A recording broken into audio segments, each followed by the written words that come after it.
भरपूर पाऊस चालू आहे। माझी सर्वांना विनंती आहे की कामाशिवाय किंवा महत्त्वाचं काम असेल तर घराबाहेर पडा आणि जास्तीत जास्त गाडी आणणं टाळावे।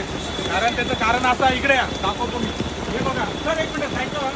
हे बघा, हे झाड जे आहे हे पूर्ण गाडीवरती आदळलेलं आहे आणि गाडीचं नुकसान होण्याचे बरेच हा हे साहेबांच्या गाडीवरती झाड पडलेलं आहे। त्याची नुकसान भरपाई सरकारने लवकरात लवकर द्यावी। नवीन गाडी त्यातलं त्यात। तसंच या इकडे तुम्ही इकडे बघू शकता। एक मिनिट, आमचे अध्यक्ष साहेब वारंवार तक्रार करून देखील आजपर्यंत कोणतेही काम झालेलं नाहीये। सगळे झाडं पडतात, गाड्यांचं नुकसान होत आहे। अध्यक्ष साहेबांचं काय म्हणणं आहे जरा समजून घ्या सर।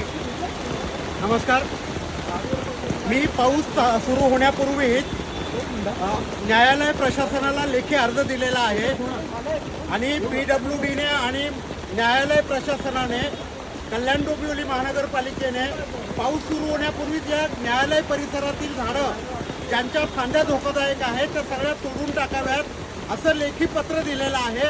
परंतु प्रशासनाने काही केलेलं नाही, त्यामुळे आज ही दुर्घटना घडलेली आहे। आमच्या एका वकील साहेबांची नवीन गाडी आहे आणि या नवीन गाडीवरती हे झाड पडलेलं आहे। याची जबाबदारी कोण घेणार? या गाडीचा खर्च कोण भरून देणार? हा एक प्रश्न आहे। आणि दुसरा महत्त्वाचा प्रश्न, मागील अनेक दिवसांपासून आम्ही शासनाबरोबर पत्रव्यवहार करत आहोत की या न्यायालयामध्ये पाणी भरतं। गेल्या 4-5 दिवसापासून येथे पाणी भरलेलं आहे आणि पाण्याचा निचराव होत नाही आणि अशा परिस्थितीत वकिलांनी कामं कशी करायची? जर या पाण्यामुळे कुणाला काही आजार झाला तर त्याची जबाबदारी कोण घेणार?